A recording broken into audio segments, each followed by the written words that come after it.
There is something to be said for standing up against the woke. And sometimes you're doing it because you have no other choice. Sometimes you're doing it because you're under threat. Sometimes you're doing it because you think it's the right thing. There is a question of why businesses go woke to begin with. You take a look at the Bud Light story. You take a look at Bud Light and this vice president of marketing deciding to create a relationship, a business relationship with this Dylan Mulvaney. Why would you do that? Why would you make that move? You know it's a bad business decision. You know it goes against the brand in toto, but you make that decision anyway. You make that decision even though it's bad business. Well, what happens when you have to engage good business decisions? Decisions that you know are best for you, but might be bad for the business and good for you, or might be good for you and toto. It sounds confusing. I don't mean it to be. Guys, welcome to the show. Great to be with you. Presented by Americans for Prosperity, americansforprosperity.org, economic liberty and free speech. That's where it's at. Let me bring in right here Ilan Srulovicz. He is the CEO of, I think I pronounce it Egard. Is it Egard or is it Egard? Egard. Egard. Okay, and there it is. That's what it looks like right there. Timepieces that you're going to absolutely love from that entry level all the way up. And I didn't know I knew who you were. I didn't know that I knew your story. I didn't know that 4 years ago, Ilan, I clipped this. Meet the CEO who put his company on the line to stand up to Gillette's toxic masculinity ad. That was you. You're an actor. You're known for doing work in Walking Dead and a series of other television shows. I think it's NCIS, or is it Law and Order? I get them confused. They're both serials that have been on for a billion years. Yeah, it was NCIS. I've been on a bunch of random TV shows for sure. But you do this. You have this watch company with your father, and going back to 4 years ago, it was the Gillette toxic masculinity ad, and you decided that needed some pushback. What was the pushback then? What was the rationale? So at the time, I had just noticed a general trend toward the decay. Am I frozen? Did I freeze up? You're a little frozen, but nothing we can't fix. Just you can keep talking. I can hear you. All right. Well, pretty much what happened was a lot of kind of general narrative around toxic masculinity for men, and it just became overwhelmingly pervasive. And I had noticed that for Gillette, a company that is historically a pro-male brand, to come out and just start labeling all masculinity as toxic. They didn't label all masculinity. They said some is not toxic. That was a little bit of the straw that broke the camel's back for me. And it was a little bit shocking. And so I decided, hey, it's a weird time that no company is just willing to show the good in men, willing to show a positive side of men. And so I put out that ad, not expecting that much of a response. I expected it either to kind of drown in the internet or to get a lot of negative pushback. And we got an incredibly positive response. So you get that response, but you did it for a reason. Was the reason, hey, there's a business opportunity here to capture an audience who's offended by this? Or was it based on these people are out of their heads? It was based on the fact that if we keep pushing these negative kind of stereotypes toward men, we especially young boys, we're going to cause the decay of society. We need strong men in society. We need positive role models for young boys. And I was a little bit shocked to see that there was just this general narrative that was constantly degrading and negative toward young men, young boys, and not giving them a positive outlook on their own futures. And to label what you are masculine, because if you're a male, you're going to have some degree of masculinity to you. It goes hand in hand. As toxic, as inherently toxic, is just going to set a bad trend moving forward. So that was pretty much the motivation behind it. And we put out the ad. And like I said, I had an incredibly positive review. Very sorry about this camera, by the way. Please. Cameras come and cameras go. As long as we can hear you talking to Ilan Srulovicz of Egard Watches, egardwatches.com. You come back into a huge conversation now as we're talking about women and sports and men who make claim to being women and participating in sports. And you come out and you start making films. And the films you start making, really, they're commercials, but they're telling this story. And you can actually go to your website and be able to take a look, Egard Films or Egard Watches, EGARD, and see some of these as I've got them right here. And you start putting out this message called Erased. Tell me where that came from and why you decided you were jumping back in. And I mean, I guess to say you've jumped in on a bunch of them, but this is the one that people are talking about. What made you decide to make this commercial? It's kind of the same root point as when I made that Gillette response. It's very interesting. When I made the Gillette response, I got a lot of backlash from people saying, oh, you're just trying to, erase women's issues. You're trying to focus on men and not what women go through. And I was like, no, we can focus on both. They're both relevant. They're both important. And there's a symbiotic relationship there between men and women, and we should be celebrating both. So pretty much what happened was I had noticed since then that there's a complete decay of what it means to be a woman. We've literally done away with the definition of what it means to be a woman. And it's just odd to me. It's odd to me that feminists have fought so many years to have equality, and now they're saying, well, a man can identify as a woman and go compete against us, go into women's prisons, which has actually happened. We can do this to young children. It's just a complete fracture of absolute truth. And so same kind of motivation. I just felt like, hey, it's shocking to me that no one's willing to stand up right now and just say, hey, we're going too far. Let's look at what's happening. It doesn't make sense. Let's exist in reality. Let's speak some truth into the world. And deep down, I think 99% of people have common sense. They have rationale. They know that a lot of what's happening today doesn't actually add up. And so they just are scared to speak out because they're scared of being canceled, scared of being censored, scared of it damaging them. And so it takes, especially companies, to start opening the door and saying, hey, we can do these things. We can put out ads that say these things. And that takes a tremendous amount of boldness. And what I started with in the beginning, and I feel like I was a bit clumsy in it.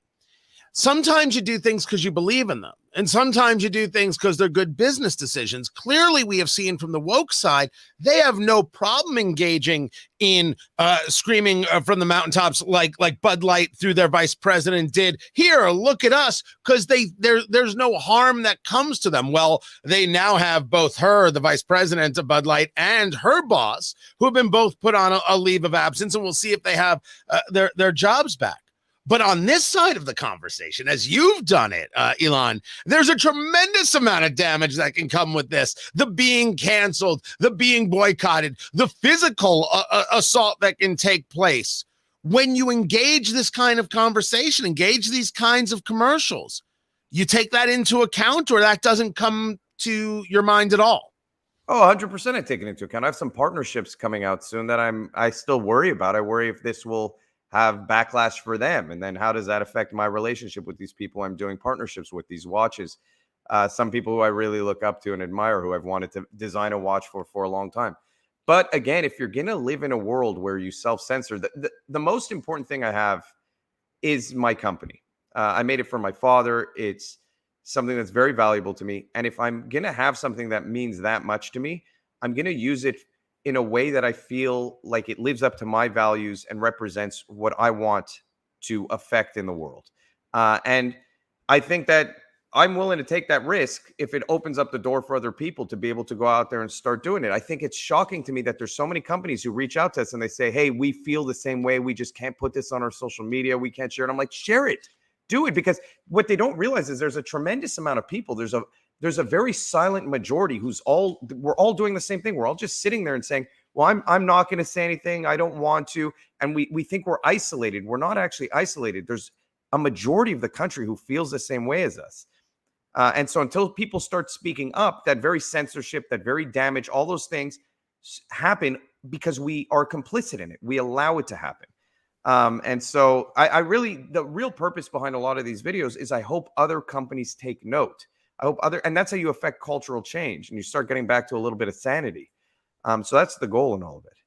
Talking to Ilan Srulovicz. He is the CEO of Egard Watches, egardwatches.com. I want to talk about these watches just for a moment. I am a watch guy. I purposefully did not wear one. I'm a righty, but I do wear one on my right hand, right? It's very, very It's very, very strange. I want to talk about some of these right here because the watch world is kind of fascinating. This is just a small sampling of what it is you offer from the website. I don't have the Tourbillon listed here. I don't have the Patriot. Is it the Patriot Force? I think is the name of it. Just the Patriot. Well, there's the Patriot Steelmaker. There's a bunch of different ones, but the Patriot's the model. When the color will be. You utilize both a Japanese movement, the Miyota movement, and you use Swiss movements as well. How difficult is it to market yourself? Because so much of watches is a marketing conversation. So much of watches is this really personal connection. I wear this because it reminds me of X. I wear this because of what they did Y. I wear this because of how that marketing makes me feel and how others feel about seeing the watch. What's your story? What is the Egard Watches story that connects with your audience? The first watch I ever made was a gift for my father. We have a great video on the website called Legacy, and the entire storyline is that my dad helped me through some rough periods in my life. I had some health issues.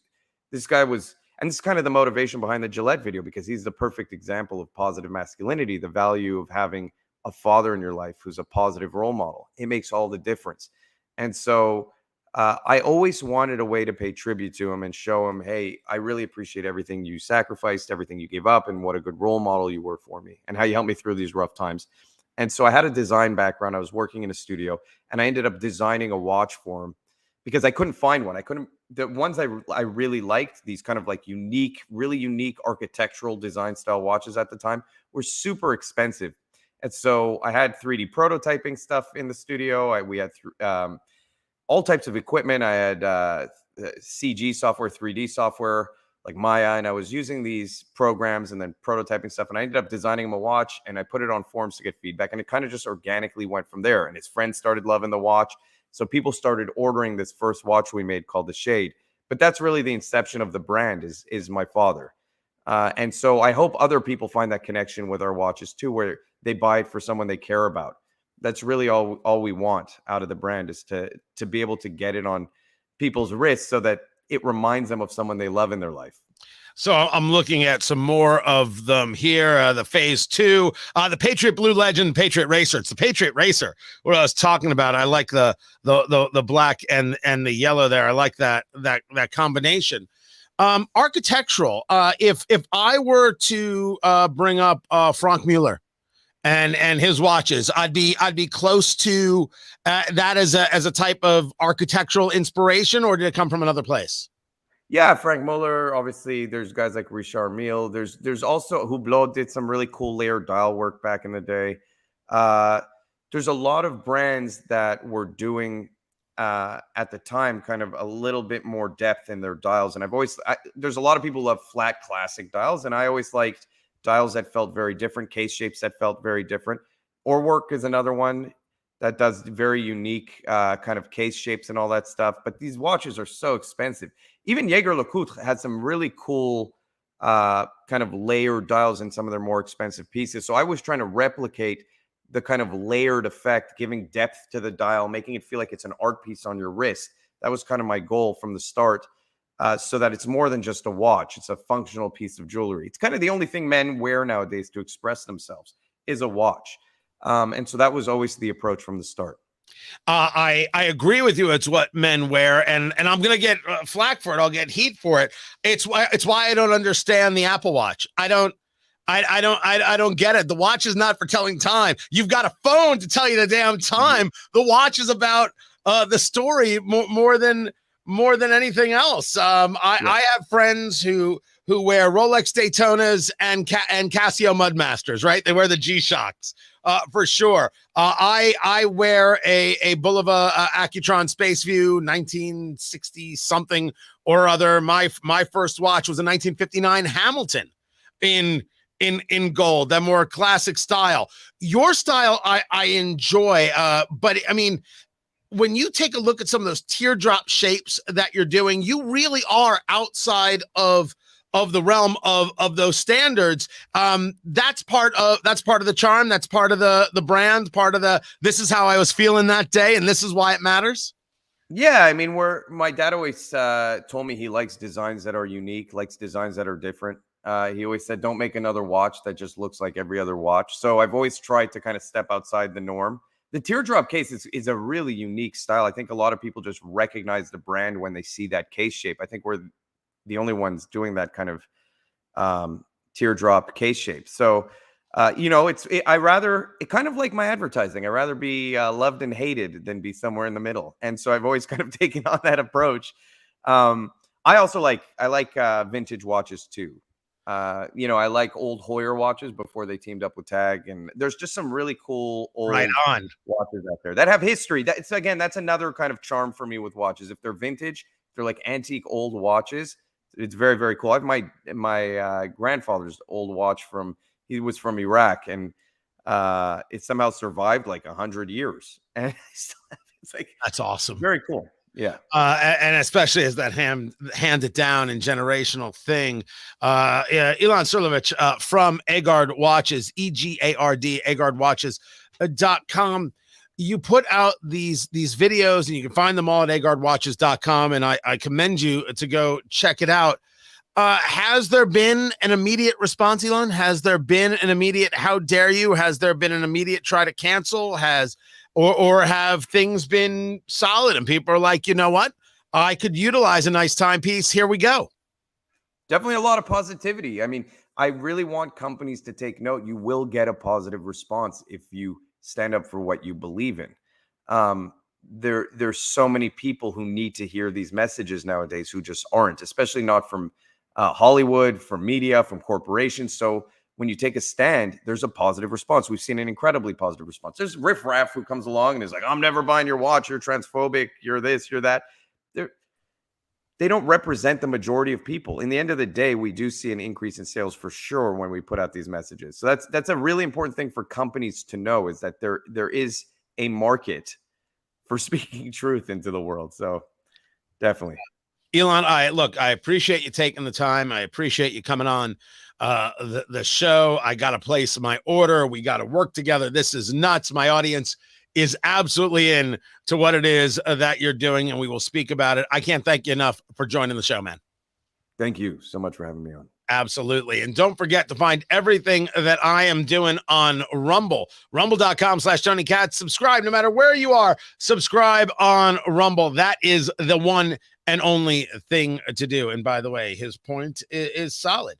Who said you can't stand up? It's not easy sometimes, but there's an audience for what it is you're doing and what it is you're saying. He's absolutely correct. Check it out. Egard Watches, EGARD, EgardWatches.com. And my thanks to the good people at Americans for Prosperity, AmericansForProsperity.org, economic liberty, free speech. My sponsors. That's what it's all about. And I will catch you guys next time. You take care.